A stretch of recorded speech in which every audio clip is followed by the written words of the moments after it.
የመከነው የኤርትራውያን ተስፋ 10 ዓመት አንድ መሪ ከቢቢሲ አማርኛ የተወሰደ።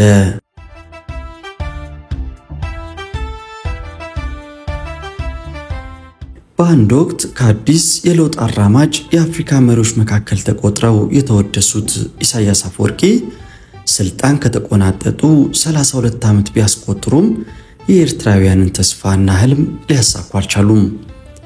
ኢሳያስ አፈወርቂ አብዛኛውን ጊዜያቸውን የሚያሳልፉት ከዋና ከተማዋ አስመራ 20 ኪሎ ሜትር ርቀት ላይ አቧራማና ኮረብታ በሆነ ስፍራ ላይ በሚገኘው የገጠር መኖሪያ ቤታቸው ነው።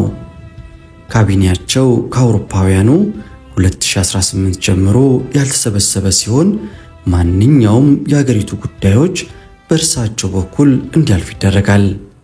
እንደ አንድ የሀገር መሪ በርካታ የሀገር ውስጥና የውጭ ሀገር ባለስልጣናትን እየተቀበሉ ያነጋግራሉ።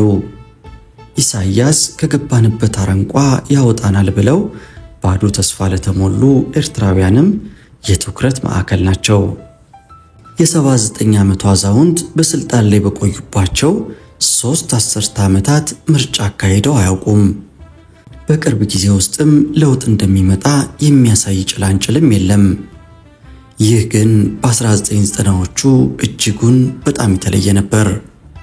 በአውሮፓውያኑ 1991 ዓ.ም የኤርትራ ሕዝብ ነፃ አውጪ ግንባር ሻዕቢያ በትጥቅ ትግል መሪነት የኢትዮጵያ ወታደራዊ መንግስትን ድል ባደረገበት ወቅት ኢሳያስ የ45 ዓመት ጎልማሳ ነበሩ።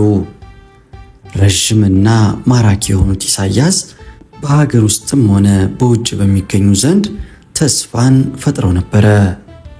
እንደ አውሮፓውያኑ አቆጣጠር በ1993 ዓ.ም ኤርትራ በይፋ ነፃነቷን ካገኘች በኋላ ኢሳያስ በዓለም አቀፍ መድረክ ላይ ለመጀመሪያ ጊዜ የኤርትራ መሪ ሆነው ብቅ አሉ። በካይሮ በተካሄደው የአፍሪካ አንድነት ድርጅት የመሪዎች ጉባኤ ላይ በተገኙበት ወቅት ለ10 ዓመታት በስልጣን ላይ መቆየት የፈለጉትን የአፍሪካ መሪዎችን ነቀፉ። ኤርትራ ያረጀ ያፈጀ አካሄድ በፍጹም እንደማትደግመው ቃል ገብተው የህዝባቸውን ማህበራዊና ኢኮኖሚያዊ እድገት የሚያረጋግጥ ዲሞክራሲያዊ ስርዓት እንደሚያሰፍኑ ቃል ገብተው ነበር። ይህ አቋማቸው ከኤርትራውያንና ከዲፕሎማቶች ዘንድ አድናቆትን አተረፈላቸው። ኢሳያስ በመጀመሪያዎቹ የነፃነት ዓመታት በነበረው የስልጣናቸው የጫጉላ ጊዜ በዓለም አቀፍ ደረጃ ሞቅ ያለ አቀባበል ሲደረግላቸው ከምዕራቡ ዓለም ጋር የጠበቀ ግንኙነት እንዲኖራቸው ፈለጉ። በአውሮፓውያኑ 1995 ዓ.ም የወቅቱ የአሜሪካ ፕሬዝዳንት ቢል ክሊንተን የኤርትራውን መሪ ወደ ዋይት ሃውስ ጋብዘው ሀገሪቱ በዲሞክራሲ ጎዳና ላይ ለጀመረችው ጠንካራ ጉዞ አድናቆታቸውን ገለጹ። በወቅቱ ኤርትራ የሕግ የበላይነትንና ዲሞክራሲያዊ ስርዓትን ያሰፍናል ተብሎ የታሰበው አዲስ ሕገ መንግስት እያረቀቀች ነበር። ፕሬዝዳንት ኢሳያስ ሕገ መንግስታዊ ስርዓት እስኪመሰረት ድረስ የሽግግር ፕሬዝዳንት እንዲሆኑ ነበር የታሰበው። አዲሱ ሕገ መንግስት እንደ አውሮፓውያን አቆጣጠር በግንቦት ወር 1997 ዓ.ም በህዝብ ተወካዮች ሸንጎ በኩል ጸድቋል። ነገር ግን በ1998 ዓ.ም ኤርትራውያንና ዓለም ሀገራዊ ምርጫ ይካሄዳል ብለው ሲጠብቁ በኤርትራና በጎረቤት ሀገር ኢትዮጵያ መካከል በተፈጠረው አጨቃጫቂ ድንበር ምክንያት ጦርነት ተቀሰቀሰ። ኢሳያስ ምርጫውን ላልተወሰነ ጊዜ ለማራዘም ጦርነቱን እንደ ምክንያት ተጠቅመዋል ተብለው ይከሰሳሉ። የመድብለ ፓርቲ ዲሞክራሲያዊ ስርዓትን ለመፍጠር ቃል የገቡት ፕሬዝዳንት እንደ አውሮፓውያን አቆጣጠር በ2000 የሰላም ስምምነት ከተደረሰ በኋላ ቁርጠኝነታቸው ተፈትሿል። የቀድሞ የቅርብ ጓደኞቻቸውና የትግል አጋሮቻቸውን ጨምሮ በርካታ ሚኒስትሮቻቸው በመንግስታቸው ላይ ተሐድሶ እንዲደረግ ጥሪ ማቅረብ ጀመሩ። እነዚህ ከፍተኛ የመንግስት ኃላፊዎች በመጋቢት ወር 2001 ዓ.ም በጻፉት ግልጽ ደብዳቤ በኋላ ላይ ቡድኑ G15 ተብሎ መጠራት ጀምሯል። ፕሬዝዳንቱን ስልጣናቸውን አላግባብ ተጠቅመዋልና ከጊዜ ወደ ጊዜ ፈላጭ ቆራጭ የሆኑ መተዋል ሲሉ ቅሬታቸውን ገለጹ። ሕገ መንግስቱ እንዲተገበርና አገር አቀፍ ምርጫ እንዲደረግም ጠየቁ። እንደ አውሮፓውያን አቆጣጠር ከ1990ዎቹ አጋማሽ ጀምሮ ብቅ ያሉት ጋዜጦች በወቅቱ ህዝባዊ ግንባር ለዲሞክራሲና ለፍትህ ህግዴፍ ተብሎ ከተሰየመው ፓርቲ አባላት ጀምሮ የሌሎቹንም ጠንካራ አስተያየቶች ይዘው ይወጡ ስለነበር ኤርትራውያን ጥቂት ነፃነትን ማጣጣም ጀመሩ። የሽግግር ብሔራዊ ሸንጎ ምርጫ መቼ እንደሚካሄድ ወስኖ የምርጫ ኮሚሽን እየተቋቋመና የቀረቡ የፖለቲካ ፓርቲ ህጎች ክርክር እየተካሄደባቸው ነበር። ሀገሪቷ ቀስ በቀስ ወደ ዲሞክራሲያዊ ስርዓት ግንባታ መንገድ እየተጓዘች መሰለ። ነገር ግን ይህ አዝጋሚ ጉዞ በመስከረም 2001 ዓ.ም የዓለም ትኩረት በአሜሪካ ላይ ከተሰነዘረው የሽብር ጥቃት በኋላ በድንገት ተዘጋ። የሀገሪቱ መንግስት አንድ ቀን ጠዋት ጠንካራ ትችት በማቅረብ የሚታወቁትን ነፃ ጋዜጦች በሙሉ ዘጋ። በርካታ የጋዜጦቹ አዘጋጆችና ጋዜጠኞቹ ታሰሩ እና ከዚያ በኋላ የነፃ ፕሬስ ወሬ አልተሰማም። በተመሳሳይ ሁኔታ መንግስት G15 ወይም ቡድን 15 ተብለው ከሚታወቁት ውስጥ 11ዱን በቁጥጥር ስር ያዋለ ሲሆን ከነዚህ ውስጥ የቀድሞ የውጭ ጉዳይ ሚኒስትሮች፣ የጦር ኃይሎች ጠቅላይ ኤታማዦር ሹምና በርካታ የብሔራዊ ምክር ቤት አባላት ይገኙበታል። ከዚያ ጊዜ ጀምሮ እነዚህ ግለሰቦች ስላሉበት ሁኔታ የተሰማም የታየም ነገር የለም። ከዚያ ጊዜ አንስቶ የበርካታ ኤርትራውያን ተስፋ እንደ ጉንበኖ ጠፋ። ነገር ግን ኢሳያስ ቀድሞውንም ቢሆን ዲሞክራሲያዊ ለውጦችን ከማስተዋወቅ በብዙ መንገድ ርቀው ነበር። በአውሮፓውያኑ ሚያዝያ 2001 ዓ.ም ፕሬዝዳንቱ በፖለቲካ ፓርቲዎች ውስጥ የመሳተፍ ፍላጎት ኖሮኝ አያውቅም ሲሉ ተናግረዋል። አሁን በፖለቲካ ፓርቲ ውስጥ የመሳተፍ ፍላጎት የለኝም፣ ወደፊትም ቢሆን በፖለቲካ ፓርቲ ውስጥ የመሳተፍ ፍላጎት የለኝም ብለዋል። ዲሞክራሲያዊ ሂደቱን ውዥንብር ሲሉ የጠሩት ሲሆን ህግዴፍ ፓርቲ አይደለም ሀገር ነው ሲሉም የፓርቲያቸውን አይነኬነት አብራርተዋል። ለብዙዎች ፕሬዝዳንቱ የዲሞክራሲ ማሻሻያዎችን ለማድረግ እንደማይፈቅዱ ግልጽ ሆነ።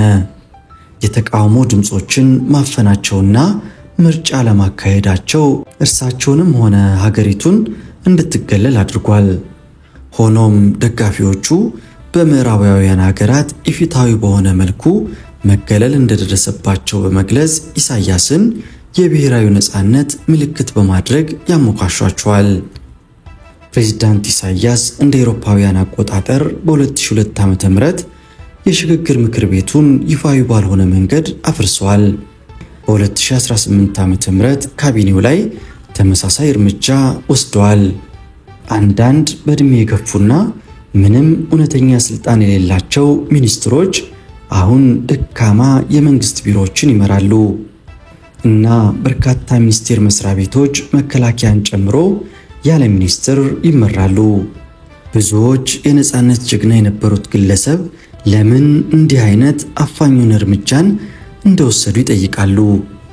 የቀድሞ የክልል አስተዳዳሪና ከፍተኛ አምባሳደር አብደላ አደም ኢሳያስ በዲሞክራሲ ፈጽሞ እንደማያምኑ እናም ሁሉ ጊዜ የስልጣን ጥማት እንደነበራቸው ይናገራሉ። አሁን በለንደን በስደት የሚኖሩት አብደላ እንደሚሉት ከሆነ ኢሳያስ ከነፃነት በፊትም ቢሆን ሻቢያን በጠንካራ መዳፎቹ ስር በማድረግ ይመሩ ነበር። ስልጣኑን ሊገዳደሩ የሚችሉ ህዝባዊ ቅብሉነትና የትግል ብቃት ያላቸውን መሪዎች በስልታዊ መልኩ አዳክሞ ከስልጣን አስወግዷል ይላሉ። ፕሬዝዳንት ኢሳያስ በግንቦት ወር 2014 ዓ.ም እንደ አውሮፓውያን አቆጣጠር አዲስ ህገ መንግስት የማዘጋጀት እቅድ እንዳላቸው ያስታወቁ ሲሆን በኋላም በ1997 ዓ.ም የጸደቀው ህገ መንግስት አክትሞለታል ሲሉ ተናግረዋል። ነገር ግን ከዚያን ጊዜ ጀምሮ ምንም አይነት እንቅስቃሴ አልታየም። አዲስ ህገ መንግስት የማርቀቅ ሐሳብ የመጣው እንደ አውሮፓውያን አቆጣጠር በ2013 ዓ.ም በከፍተኛ ወታደራዊ መኮንኖች መፈንቅለ መንግስት ሙከራ ምክንያት ሊሆን ይችላል። ወታደራዊ መኮንኖቹ ታንኮችን በዋና መዲናዋ አስመራ እየነዱ ለበርካታ ሰዓታት የብሔራዊ ቴሌቪዥንና የሬዲዮ ጣቢያዎችን ተቆጣጥረው ቆይተዋል። ሙከራው መክሸፉን የተረዱት ወታደራዊ መኮንኖቹ በመገናኛ ብዙሃን የ1997 ህገ መንግስት ተግባራዊ እንዲደረግና የፖለቲካ እስረኞች እንዲፈቱ ጥሪ ለማቅረብ ሞክረዋል። ነገር ግን የጸጥታ ኃይሎች ስርጭቱ እየተላለፈ ያለ አቋርጠውታል። የማዕድን ሚኒስትሩን ጨምሮ በርካታ ባለስልጣናት፣ አስተዳዳሪዎች፣ ዲፕሎማቶችና ጄኔራሎች ታስረዋል። የመፈንቅለ መንግስቱ መሪ በቁጥጥር ስር ከመዋላቸው በፊት ራሳቸውን አጥፍተዋል። በናይጄሪያ ዲፕሎማት የነበሩት ዘርአ ስላሴ ሽከር ስራቸውን ትተው በዩናይትድ ኪንግደም ጥገኝነት ጠየቁ። በነጻነት ትግል ውስጥ የተሳተፉትና በናይጄሪያ የኤርትራ አምባሳደር የነበሩት አሊ አሚሮ በቁጥጥር ስር ከዋሉ በኋላ የበላቸው ጅብ አልጮህም። አሁን በዩናይትድ ኪንግደም ሊድስ ዩኒቨርሲቲ የፒኤችዲ ተማሪ የሆኑት ዘርአ ስላሴ እንደ ኢሳያስ አፈወርቂ ሰዎችን የሚያስሩ መንግስታት እውነተኛ የፖለቲካና ማህበራዊ ተቋማትን ወይም የህግ የበላይነትን አይፈቅዱም ይላሉ። አክለውም የኤርትራ ህገ መንግስት ላልተወሰነ ጊዜ መታገዱና የመንግስት ተቋማት ለፕሬዝዳንት ጽህፈት ቤት ተጠሪ መሆናቸው ከጊዜ አንፃር መታየት አለበት ብለዋል። ከዓለም አቀፍ መድረክ የተነጠሉት ኢሳያስ ራሳቸውን ከዓለም አቀፍ መድረክ አግልለዋል። እንደ የተባበሩት መንግስታት ድርጅት ጠቅላላ ጉባኤና የአፍሪካ ህብረት ያሉ ስብሰባዎች ላይ መሳተፍ ካቆሙ በርካታ ዓመታት ተቆጥረዋል። የዓለም ባንክ ባለፈው ዓመት ባደረገው ግምገማ የሀገሪቱ ኢኮኖሚ ፈተና ውስጥ ነው ብሏል። የዓለም ባንክ ባለሙያዎች የኢኮኖሚ እንቅስቃሴው ባልዳበረ መሰረተ ልማት የተነሳ በመንግስት የበላይ ተቆጣጣሪነት በሚካሄድ ውስን ውድድርና የገቢ ዕቃዎች ጥብቅ ቁጥጥር ታንቋል ካሉ በኋላ የፋይናንስ ዘርፉ ለረጅም ጊዜ ደካማ ሆኖ ቆይቷል ብለዋል። ፕሬዝዳንት ኢሳያስ ባለፈው ታህሳስ ላይ ከመንግስት ቴሌቪዥን ጋር ባደረጉት ቃለ ምልልስ ችግሮቹን አምነዋል። ከእጅ ወደ አፍ የሆነ ኢኮኖሚ የትም አያደርሰንም፣ በአሁኑ ወቅት በዚህ ረገድ ከበርካታ የአፍሪካ ሀገራት የተሻለ ደረጃ ላይ አይደለንም ብለዋል። በተጨማሪም ኢሳያስ የሰብአዊ እርዳታን ራስን መቻል የሚለውን መርህን የሚያናጋ ጥገኝነትን ያመጣል በሚል ፍራቻ አይቀበሉም።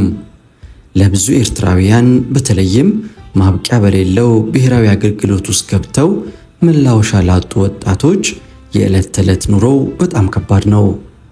በአፋኝ አገዛዝ ውስጥ መጻኢ ጊዜያቸውን ብዙም ተስፋና ነፃነት ሳይኖራቸው ይገፋሉ። በፖለቲካዊ እድገት እጦት ግራ የተጋቡ፣ በግዳጁ ውትድርናና በመንግስት ኃይል እርምጃ የተሰላቹ በርካታ ኤርትራውያን ነፃነት ፍለጋ ሕይወታቸውን ለአደጋ ያጋልጣሉ። ባለፉት 2 አስርተ ዓመታት ውስጥ በመቶ ሺዎች የሚቆጠሩ ኤርትራውያን ሀገራቸውን ጥለው በረሃዎች ውስጥ በማቋረጥ አስተማማኝ መሸሸጊያ ፍለጋ ተሰደዋል። ዩናይትድ ኪንግደም ስደተኛ አድርጋ ከተቀበለቻቸው የውጭ ሀገር ዜጎች መካከል ኤርትራውያን በሶስተኛ ደረጃ ላይ ይገኛሉ። ኢሳያስ ባለፈው ወር በነፃነት ቀን ላይ ባደረጉት ንግግር ብዙ ኤርትራውያን ለማየት ተስፋ ስለሚያደርጉት ለውጥ ምንም ፍንጭ አልሰጡም። ስለ ህገ መንግስት፣ ብሔራዊ ምርጫ ወይም የፖለቲካ እስረኞች መፈታት ያሉት ነገር የለም። በተመሳሳይም እየሞተ የሚገኘውን የሀገሪቱን ምጣኔ ሀብት እንዲያሰራራ ለማድረግ የሚያስችል ተጨባጭ እቅድ አልታየም። ፕሬዝዳንት ኢሳያስ በሀገር ውስጥ ትችት ቢሰነዘርባቸውም በተወሰኑ አካላት በተለይም በወታደሩ፣ በገዢው ፓርቲ የቅርብ ሰዎችና እርሳቸውን የብሔራዊ ነጻነት ምልክትና የውጭ ጣልቃ ገብነትን የተቋቋሙ አድርገው በሚመለከቱ ወገኖች ዘንድ ድጋፍ አላቸው። ፕሬዝዳንቱ ምዕራባውያን ኃይሎች ኤርትራ በትግል ያገኘችውን ነጻነት ለማናጋት እያሴሩ ናቸው ብለው በሚያምኑ ዲያስፖራዎችም ዘንድ ጠንካራ ድጋፍ አላቸው። ኤርትራ ውስጥ ተስፋ መቁረጥ እየጨመረ ሲመጣ ፕሬዝዳንት ኢሳያስ እንደ አውሮፓውያን አቆጣጠር ከ2014 ጀምሮ ግንባታውን በቅርበት በሚከታተሉት አዲ ሃሎ ግድብ አቅራቢያ ወደሚገኘውና ከአስመራ ወጣ ብሎ በሚገኘው መኖሪያ ቤታቸው ከተመዋል። ኢሳያስ እድሜያቸው ወደ 80 ሲጠጋ ብዙዎች ቀጥሎ ምን ሊፈጠር ይችላል ብለው ይሰጋሉ። የበኩር ልጃቸውን ተተኪያቸው አድርገው ለማምጣት ያደረጉት ሙከራ እንደ አውሮፓውያን አቆጣጠር በ2018 ዓ.ም ለመጨረሻ ጊዜ በተደረገው የካቢኔ ስብሰባ ላይ ውድቅ ተደርጓል። ነገር ግን አሁን ያለውን አገዛዝ ሊተካ የሚችል ግልጽ የሆነ የመተካካት እቅድም ሆነ ተአማኒ የሆነ ተቃዋሚ በሀገሪቱ ስለሌለ ለብዙዎቹ ከፕሬዝዳንት ኢሳያስ ውጪ የሀገሪቱን የወደፊት ዕጣ ፈንታ መገመት አዳጋች ሆኖባቸዋል። ዘርአስላሴ ሀገሪቱን ከውድቀት የታደጋት የፕሬዝዳንቱ ጽሕፈት ቤት ነው ሲሉ ያስጠነቅቃሉ። በዘንድሮ የትንሣኤ በዓል በአስመራ በሚገኝ አንድ ቤተክርስቲያን በነበረ ክብረ በዓል ላይ ኢሳያስ መስቀል ሲሳለሙ ታይተዋል። አንዳንዶች ፕሬዝዳንቱ መንፈሳዊ ድህነትን እንደሚፈልጉ ሲናገሩ፣ ሌሎች ደግሞ የፖለቲካ እስረኞችን ይፈቱ ይሆናል ሲሉ ተስፋ ያደርጋሉ። አሁንም ኤርትራ በኢሳያስ ጠንካራ መዳፎች ስር በመሆኗ ኤርትራውያን ለረጅም ጊዜ በጉጉትና በጭንቀት የሚጠብቁትን ለውጥ መጠበቅ ይቀጥላሉ።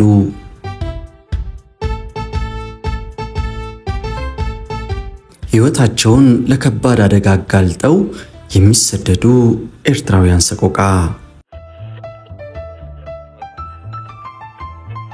በቱርካና ሐይቅ ላይ ፀሐይ ስትጠልቅ አንዲት እናት ሕገወጥ የሰዎች አዘዋዋሪዎች በሚጠቀሙት አዲስ መንገድ ኬንያ ለመድረስ ስትሞክር ሐይቅ ውስጥ የሰመጠችውን ታዳጊ ልጇን ለማስታወስ እያለቀሰች አበቦችን ወደ ሐይቁ ውሃ ትወረውራለች። ከ3 ዓመት በፊት በኬንያ ጥገኝነት የጠየቀችው የጴንጤቆስጤ ክርስቲያን እምነት ተከታዩዋ ኤርትራዊት ሰናይት መብራቱ ህያብ የተባለችው የ14 ዓመት ልጇ ባለፈው ዓመት ሕይወቷን ያጣችበትን ቦታ ለማየት ነው ወደ ሰሜን ምዕራብ ኬንያ የሄደችው። ታዳጊዋ ከባድ ንፋስ ያለበትን ሰፊ ሐይቅ በምሽት ለማቋረጥ የሞከረችው በሕይወት ከተረፈችው ከእህቷ ጋር ነበር። የሰው አዘዋዋሪዎቹ ኬንያ ውስጥ እንዲህ ያለ ትልቅና አደገኛ ሐይቅ መኖሩን ነግረውኝ ቢሆን ኖሮ ልጄን እንድትመጣ አልፈቅድም ነበር ስትል ሰናይት በሐይቁ ዳርቻ ላይ ተቀምጣ ለቢቢሲ ተናግራለች።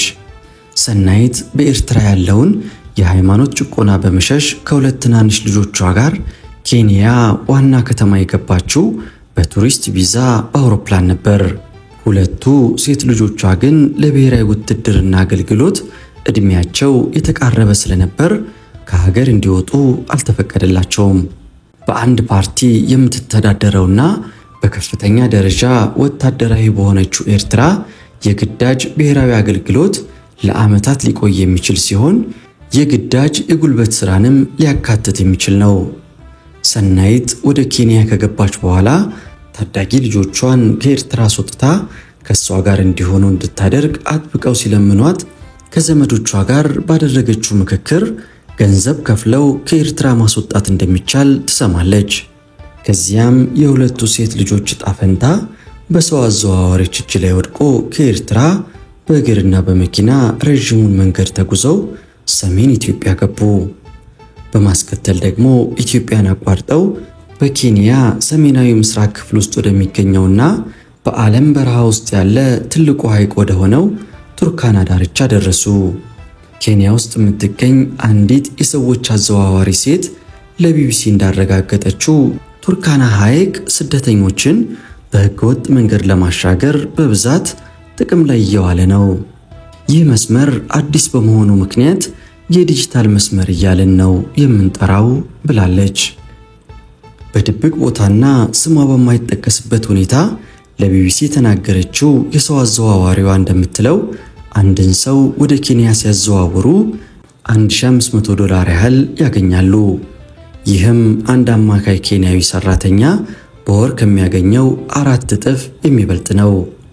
ይህች ግለሰብ ላለፉት 15 ዓመታት በኬንያ፣ በኡጋንዳ፣ በሩዋንዳና በደቡብ አፍሪካ ያለው የግዙፍ የሰዎች ዝውውር መረብ አካል ሆና ቆይታለች። በዚህም በዋናነት ከኤርትራ፣ ከኢትዮጵያና ከሶማሊያ የሚሰደዱ ሰዎችን በማዘዋወር ላይ ተሰማርታለች። ኬንያ በዋና አውራ ጎዳናዎቿ ላይ የምታደርገውን ጥበቃ በማጠናከሯ ምክንያት ህገወጥ የሰው አዘዋዋሪዎች ፊታቸውን ወደ ቱርካና ሐይቅ በማዞር ስደተኞችን ወደ አገሪቱ ማስገባት ቀጠሉ። በአዲሱ የሰዎች ዝውውር መስመር ላይ ያሉ ወኪሎች ስደተኞችን ወደ ናይሮቢ ለመውሰድ የመንገድ ትራንስፖርት በተዘጋጀባት ሎሜኩዊ በተባለች የኬንያ የአሳ አስጋሪዎች መንደር ውስጥ ተቀብለው ከዚያም የ15 ሰዓታት ጉዞ ያደርጋሉ። በተጨናነቁ የእንጨት ጀልባዎች ላይ መጓዝ የሚያስከትለውን አደጋ በማሰብ ወላጆች ልጆቻቸውን ብቻቸውን ሐይቁን እንዲያቋርጡ እንዳይፈቅዱላቸው ይህቺ የሰዎች አዘዋዋሪ ትመክራለች። የማገኘው ገንዘብ ያስደስተኛል አልልም፣ ምክንያቱም እንደ እናት በሌሎች ሴቶች ልጆች ላይ መጥፎ ነገር ሲደርስ ስመለከት ደስተኛ መሆን አልችልም ስትል ለቢቢሲ ተናግራለች። ስደተኞች ከሰሙኝ መምከር እፈልጋለሁ፣ ከሀገራቸው እንዳይወጡ ነው የምለምናቸው ስትል የብዙዎቹ የሰዎች አዘዋዋሪዎችን መጥፎ አመለካከት በማንሳት አስጠንቅቃለች። ለደህንነት ሲባል ትክክለኛ ስሙን መግለጽ ያልፈለገው ኤርትራዊ ኡስማን ከሟቿ ህያብና ከእህቷ ጋር በተመሳሳይ ጊዜ ነበር ወደ ኬንያ የተሸጋገረው። ህያብ የነበረችበት ጀልባ አይኑ እያየ እንዴት ሐይቁ ላይ እንደተገለበጠ ያስታውሳል። ህያብ ከኛ ፊት ከነበረው ጀልባ ላይ ነበረች። ጀልባው ሞተሩ እየሰራ ስላልነበረ በከባድ ንፋስ እየተገፋ ሲሄድ ነበር። ጀልባቸው ወደ ሐይቁ 300 ሜትር ያህል ከገባ በኋላ ተገልብጦ ለ7 ሰዎች ሞት ምክንያት ሆነ። የህያብ እህት ሌላ የሰዎች አዘዋዋሪ ጀልባ ደርሶ እስኪያድናት ድረስ እየሰመጠች በነበረችው ጀልባ ላይ ተንጠልጥላ በህይወት ለመትረፍ ችላለች ይላል። ከ20 በላይ ሰዎችን በጀልባዋ ላይ አጭቀው ከመጠን በላይ ማሳፈራቸውን በመጥቀስ የህያብ እናት ሰናይት ለልጇ ሞት የሰዎች አዘዋዋሪዎችን ተጠያቂ ታደርጋለች። የልጄ ሞት የተከሰተው ግልጽ በሆነ ቸልተኝነት ምክንያት ነው። እነሱ 5 ሰዎችን እንኳን ማሳፈር በማትችለው ትንሽዬ ጀልባ ላይ በርካታ ሰዎችን ጭነው ነበር ብላለች።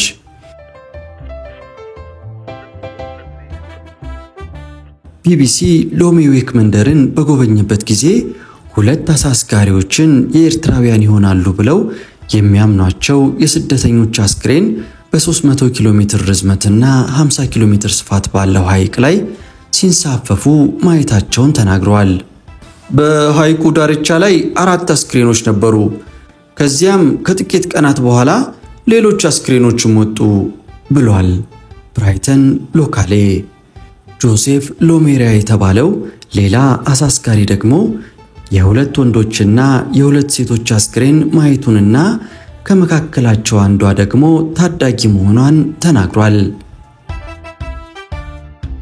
ባለፈው ዓመት ሰኔ ወር ላይ የተባበሩት መንግስታት የስደተኞች መርጃ ድርጅት መረጃ በመላው ዓለም ካሉ 580,000 ስደተኞችና ጥገኝነት ጠያቂዎች መካከል 345,000ዎቹ በምስራቅ አፍሪካ ውስጥ እንደሚገኙ ያሳያል። እንደ ሰናይት ቤተሰብ ሁሉ በቀጠናው በበርካታ ጦርነቶች ውስጥ የምትሳተፈው መንግስት ጥብቅ ቁጥጥር በሚያደርግባት ነፃ የፖለቲካና የሃይማኖት እንቅስቃሴ በሌለባት ሀገር ብዙዎቹ ከወታደራዊ አገልግሎት ለማምለጥ ከኤርትራ ይሰደዳሉ። በኡጋንዳ የሚገኘው ጠበቃ ሙሉ ብርሃን ለቢቢሲ እንደተናገረው ኤርትራን በሚዋሰኑት ኢትዮጵያና ሱዳን ውስጥ ባሉ ግጭቶች ምክንያት ኬንያና ኡጋንዳ በኤርትራውያን ስደተኞች ተመራጭ መዳረሻ ሆነዋል።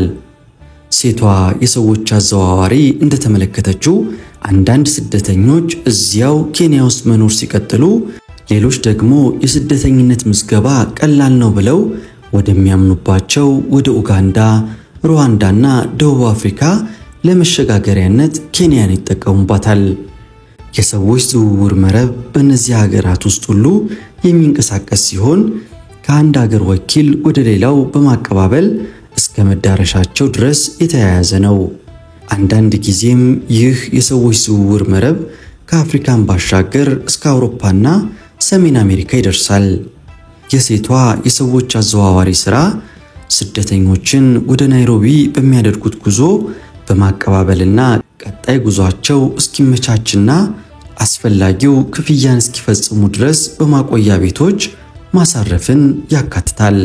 እስከዚያ ድረስም አንድ ስደተኛ ምናልባትም እስከ $5000 የሚደርስ ገንዘብ በመክፈል ለቀጣይ ጉዞ ደግሞ ተጨማሪ ገንዘብ ያስፈልጋል። ቢቢሲ በአንድ ሕንፃ ውስጥ የሚገኝ አንድ በማቆያ ቤትነት የሚያገለግል ቤትን አይቷል። በቤቱ ውስጥ አንድ ፍራሽ ብቻ ያለ ሲሆን 5 ኤርትራውያን ወንዶች ተቆልፎባቸው ነበረ። በማቆያ ቤት ውስጥ ሲቀመጡ ስደተኞቹ የቤቱን ኪራይና ለምግባቸው ይከፍላሉ።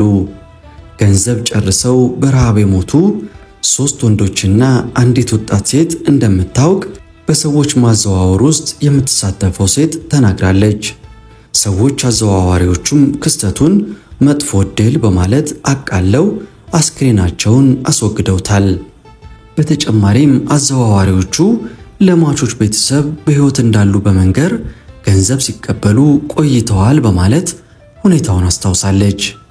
ሴት ስደተኞች ደግሞ በአብዛኛው ወሲባዊ ጥቃት ወይም ሰው አዘዋዋሪዎቹን እንዲያገቡ ሊገደዱ የሚችሉበት ሁኔታም እንዳለ የሰዎች አዘዋዋሪዋ ተናግራለች። ቢሆንም ግን ከፍተኛ ገንዘብ የምታገኝበትን ይህንን የሰዎች ዝውውር ስራዋን የመተው ሐሳብ ባይኖራትም ሌሎች ግን በዚህ ሂደት ውስጥ ምን እንደሚጠብቃቸው ማወቅ እንዳለባቸው ታስጠነቅቃለች። ምንም እንኳን የ14 ዓመት ልጇ ሞት ሐዘን ቢፈጥርባትም ሰናይት ሌላኛዋ ልጇ ከአደጋው ተርፋ በአዘዋዋሪዎቹም ጉዳት ሳይደርስባት በመትረፏ መጽናኛ ሆኗታል። ሁሉም ኤርትራዊ ቤተሰብ እያለፈበት ባለው ሁኔታ ውስጥ ነው ያለፍነው ትላለች ሰናይት። ፈጣሪ ሀገራችንን ጠብቆ ከዚህ ሁሉ ችግር ያውጣን በማለት ሰናይት ንግግሯን ትደመድማለች። ቢቢሲም ከዚህ ጋር ያጠናቀረውን ዘገባ በዚሁ ያጠቃልላል። እዚህ ላይ አበቃን።